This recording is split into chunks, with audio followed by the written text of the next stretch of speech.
What is going on, team? Welcome back to a brand new video. I just went to go outside and for a bit of a walk around, but it is blowing an absolute gale at the moment, so we're going to get a little bit of a different perspective and a little bit of a different background on today's video. So let's get right into it. Today I want to talk about what I see as the world's biggest problem with men, and the world's biggest thing that holds men back from living the life they want to live, living a clear, committed, purposeful life, getting the relationship they want, full of love and intimacy, having the career where they actually love and enjoy getting up and going to work, being the role model and leader for their kids if you've got them, having a great training routine. And what stops men from getting all of these things? And after nearly coaching for a decade, you start to see trends that pop up. You start to see pieces of data that start to really fall into line after doing it for this long. And you might go, oh yeah, can't wait for Jake to start talking about this deep, mind-blowing thing that he's figured out, or this brand new system that he's created from coaching for nearly a decade. Well, if you're after that, you're probably on the wrong channel. You're probably looking at the wrong bloke, because it is such a simple thing. What I've noticed is that men just simply don't understand why they're feeling the things they're feeling. They don't understand why they're getting so stressed about the things they're getting stressed about. They don't know why they're doubting themselves so much.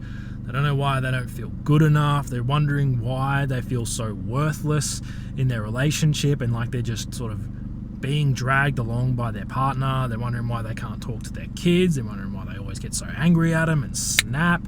They're wondering why they're not performing well at work and it just feels so bland, and it's just why this, why this, why this, why this. And after a while, if you were like the old me, you start to question it for a little bit, and then it just becomes way too hard, and you just sort of like start to push it down, and we get that cliche thing that men do where we just shove our shit down and we just keep moving on, one foot in front of the other, and we deal with it. Now, I'm not going to go into why that is a big issue. If we start to shove shit down and suppress it and hide it away, it's going to cause a multitude of problems. And if we keep just like working our way down the chain, it's going to get to a point where you hate yourself so much that you're not going to want to be on the planet anymore. I'm sure you guys catch my drift. It can lead to a pretty dark place if you don't start to really look at what is going on within you as a bloke. But getting back to the actual topic of this video, the biggest problem, we're just trying to understand why. Most blokes are just trying to understand why. That is the biggest thing that holds them back. It's like, oh, I don't know why I'm feeling like this. Or if I don't know what this feeling is. Why is this feeling here? What is this feeling? I don't know what it is. Why am I feeling so bland? I just want to know how I can understand this feeling and move on. Why am I doubting myself so much? Why don't I feel good enough? And sometimes the answers are so freaking simple. Like with a lot of the blokes I've worked with, they'll have this problem, it's like, oh, I just don't know why I'm feeling this feeling in particular. I don't know why I get so frustrated. I don't know why I doubt myself so much. And I continue to ask them, okay, cool, like what are you doing in your everyday? Let's break it down. Let's get the low-hanging fruit, Low-hanging fruit meaning, are you getting enough sleep? Are you drinking enough water? Are you eating right? Are you moving your body?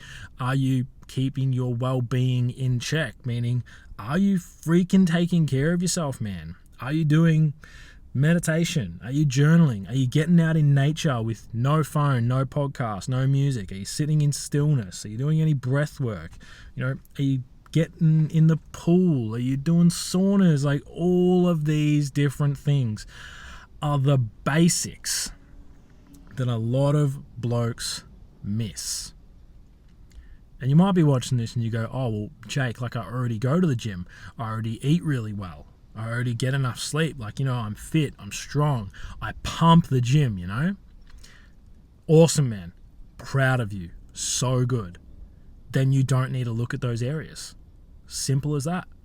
If you're already in a great training routine and you're already eating really well, you're already sleeping really well, tick the box, man. Tick the box. Don't think about it anymore. Go to a different area. And this is the thing. This is the thing of the topic of the video.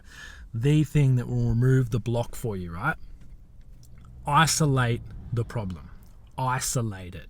Pin it down so that it is a no-brainer of what is actually going on for you. It's like, okay, well, why am I doubting myself so much? Maybe that's the thing for you. Why am I doubting myself so much? Why am I not feeling good enough? And it's like, cool, if your training's in check, sleep's good, nutrition's good, and it's literally like, okay, I still don't feel like I'm good enough. Let's isolate it. Let's pin it up on the board and let's go, cool, that is the thing. Now let's look at it. You don't feel good enough and you're doubting yourself, for example. So what are you doing in your day that makes you feel good enough? And if you're not doing anything, go do some things that make you feel good enough. And then if I ask you that question, you go, okay, cool, well, I'm about to go do this thing that's going to make me feel good enough, whether it's a walk outside in the sunshine or whatever. Or I'm just doubting whether that's actually going to make me feel good.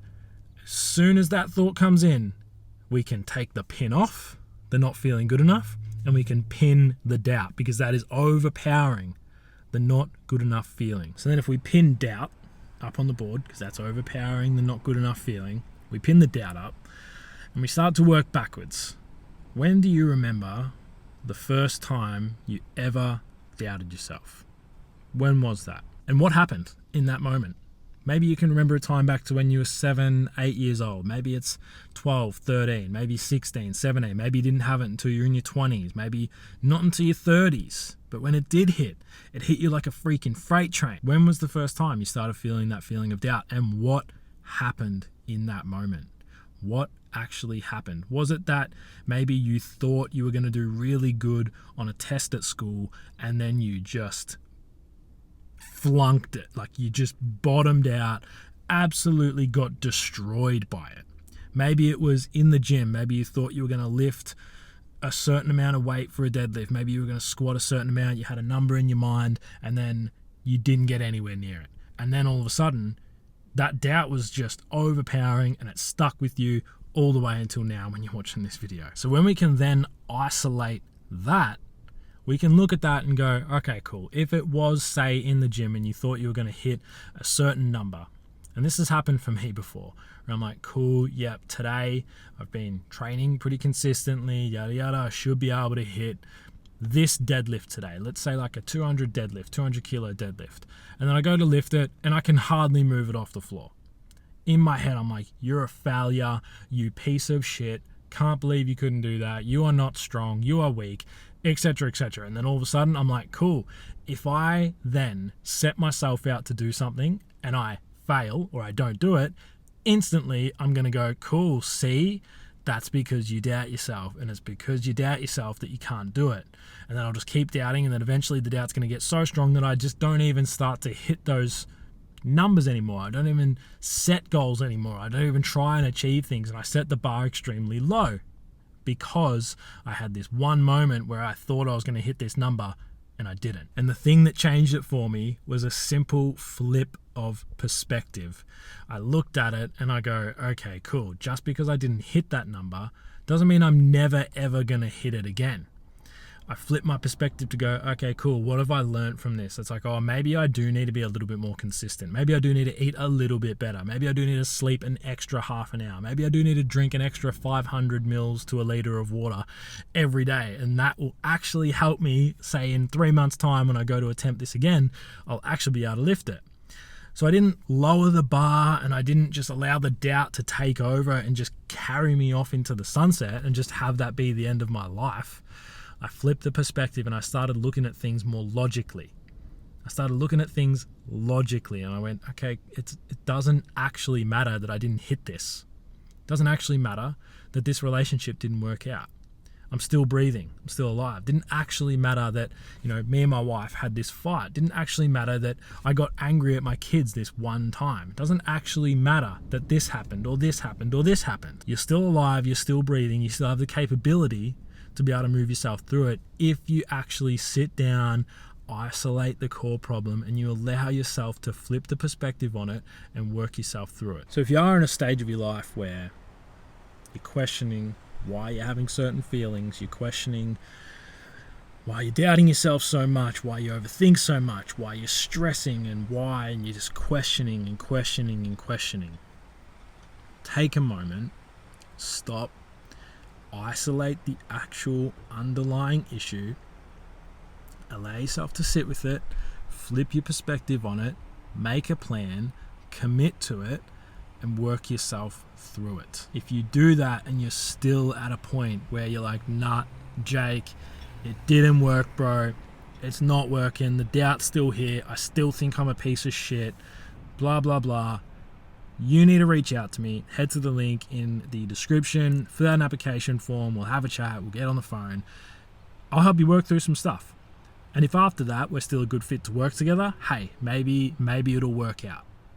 If not, I'll just wish you a good day and we'll go about our lives. If you're new to the channel and you've watched this, please make sure you subscribe to the channel. Helps us out a lot. If you are interested in any coaching, head to the link in the description below. We've got an event coming up in November called Invictus. It's a 3-day men's retreat, all based on the stuff that I've talked about, working through doubts, releasing years and years and years of emotional stress, helped a guy release 17 years of trauma that he'd been holding in, helped a man finally feel good enough in his body, helped a bloke release a bunch of shame he was holding on to. Our release process is one of the best processes I've ever seen in my life and the coaching industry that I'm in.